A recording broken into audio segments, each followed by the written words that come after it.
You've seen the green can your entire life.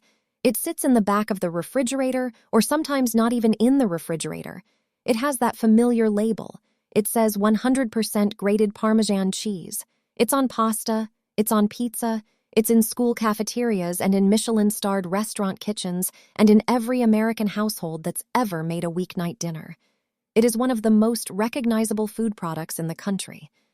In 2016, Bloomberg News ran an investigation into something the food industry had quietly known for years. Their reporter sent samples of pre-grated Parmesan cheese from grocery stores across the United States to an independent laboratory for testing. What the lab found was not cheese, or at least not entirely. The Bloomberg investigation, published in February 2016, was not a fringe conspiracy. It was a straightforward laboratory analysis. The reporter, Lydia Mulvany, purchased several nationally available brands of pre-grated Parmesan and sent them to an independent testing facility. The results: multiple products contained measurable amounts of cellulose, a plant fiber used as an anti-caking agent, at levels that exceeded what would result from trace contamination. One product, essential everyday 100% grated Parmesan cheese, sold at stores like Jewel Osco, tested at 8.8% cellulose. Another, Walmart's Great Value brand, came in at 7.8%. Bloomberg noted that the FDA considers up to 4% cellulose acceptable as an anti-caking agent. These products were running more than double that threshold. The labels on these products said 100% grated Parmesan cheese. To be precise about what cellulose is, it is a structural component of plant cell walls. It is in wood, it is in cotton. It is also used in food-grade form as a filler and anti-caking agent in processed foods. It passes through the human digestive system largely unabsorbed. It is not harmful, but it is not cheese, and it was being sold as cheese at a premium price, with a label that said 100%. Let's slow down and explain the mechanics of this, because the industry has a defense, and it's worth understanding. Cellulose, in its food-grade form, is typically derived from wood pulp or cotton fibers. It's processed, purified, and added in powdered form to grated and shredded cheeses. The stated purpose is legitimate. Without an anti-caking agent, grated cheese clumps together. The fine particles stick, compress, and stop pouring. Anti-caking agents solve a real shelf stability problem. The FDA does permit cellulose as a food additive, including in grated cheese. The regulatory guideline is that it should be present at no more than 4% of the product's weight, sufficient, according to the standard, to perform its function without materially changing the product's composition. Here's the problem. The Bloomberg testing found products at more than twice that threshold, and those products weren't labeled grated Parmesan cheese with cellulose or grated Parmesan blend. They were labeled 100%. That word, 100%, has a specific meaning. It means this and nothing else. The FDA took notice. After the Bloomberg story broke, the agency sent warning letters to several manufacturers, including Kraft Heinz, the company that makes the most iconic green can of all, and others, stating that their labeling practices were potentially misleading to consumers. A product that is 7 or 8% something other than what it claims to be 100% of is not a labeling technicality. It is a lie written in large type. Kraft Heinz occupies a special position in this story because their green can, the cylindrical container with the gold lid that has been a fixture in American kitchens since 1945, is the baseline product against which every other pre-grated Parmesan is measured. When Bloomberg tested Kraft's 100% grated Parmesan cheese, the result came back at approximately 3.8% cellulose, just below the FDA's 4% guideline. Kraft was quick to point this out. The company stated that its testing showed even lower levels and that its product was fully compliant with regulations. But Bloomberg also found something on the label that Kraft had listed under ingredients: cellulose powder, listed as an anti-caking agent, right there in writing. Technically disclosed, just not in a place or in language that most shoppers would notice, process, or connect to the phrase 100% grated Parmesan cheese on the front. The FDA's subsequent warning letters, sent to companies including Castle Cheese Inc., which supplied store-brand Parmesan to several major retailers, revealed a more serious situation. Castle Cheese, based in Pennsylvania, had been producing Parmesan that testing showed contained little to no actual Parmesan at all. The product was made primarily of cheaper cheeses, including cheddar, combined with fillers, and labeled and sold as 100% Parmesan at Parmesan prices. The company's president later pled guilty to a federal charge of conspiracy to commit fraud. Not a labeling technicality. Fraud. Charged, prosecuted, and entered as a guilty plea in federal court.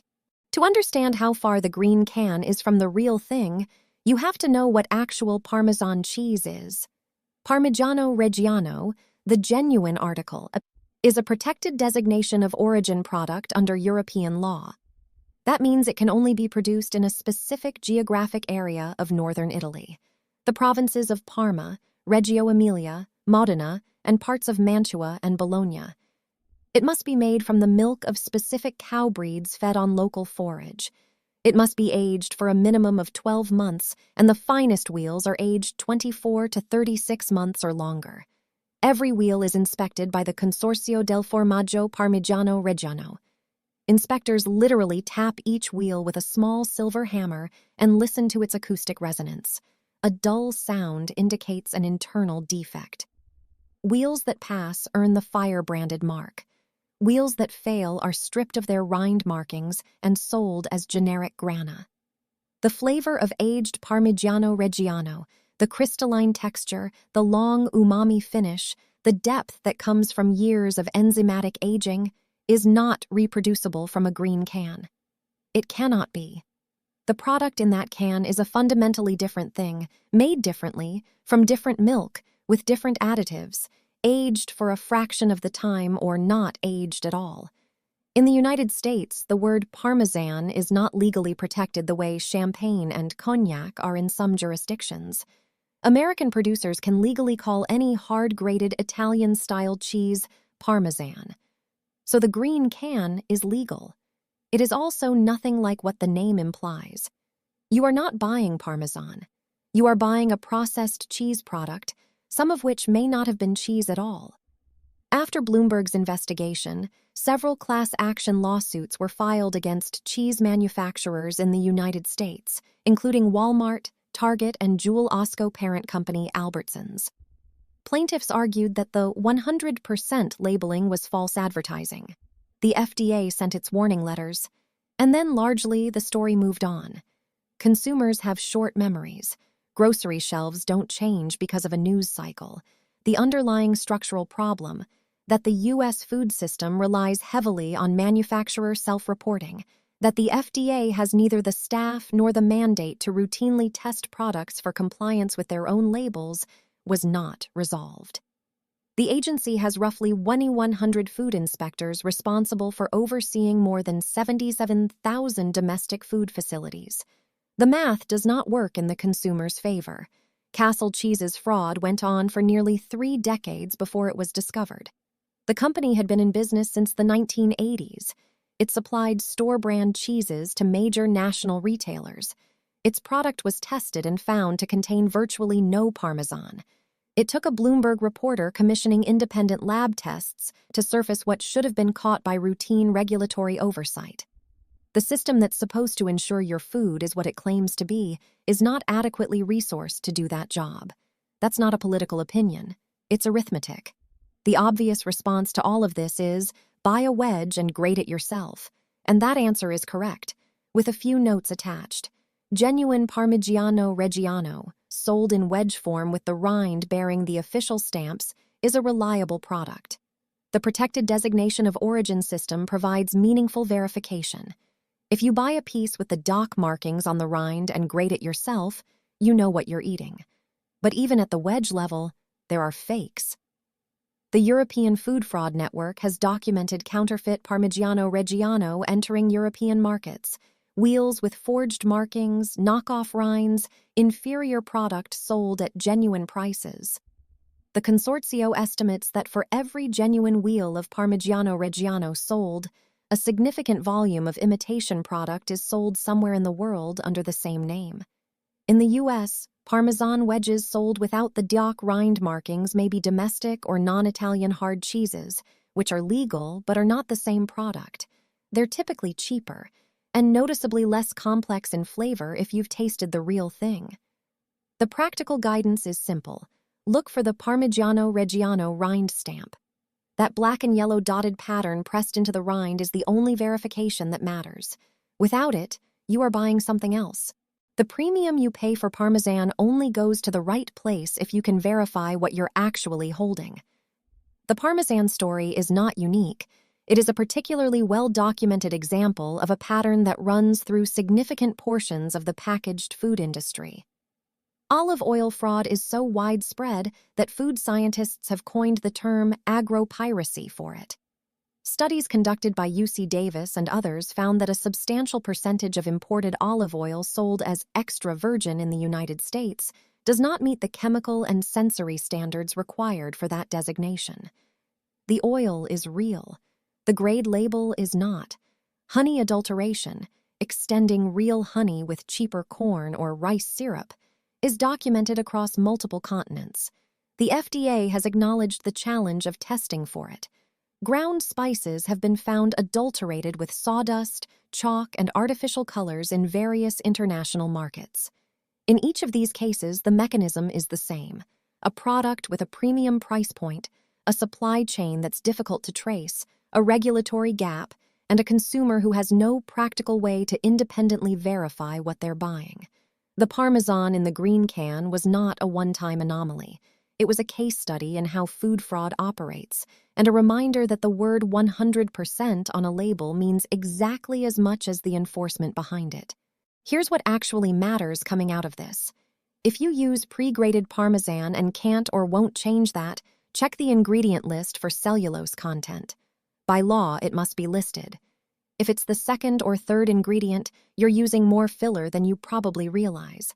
If the price is unusually low for the quantity, that gap has to be explained somewhere. And it's usually in what's not actually in the container. If you want genuine Parmigiano-Reggiano, buy a wedge. Look for the dotted rind markings. The words Parmigiano-Reggiano pressed directly into the rind in a repeating pattern. It costs more per ounce, but you're using less of it because the flavor is significantly more concentrated than any pre-grated product. More broadly, the word 100% on a food label is a marketing claim, not a guarantee. In the absence of routine regulatory testing, it is backed by the manufacturer's self-interest in not getting caught, which, as this story shows, is an inconsistent backstop.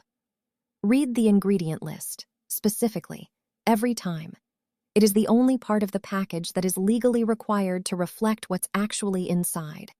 A product labeled 100% Parmesan cheese that contains no Parmesan is not a gray area. It is not a technicality of food science or regulatory interpretation.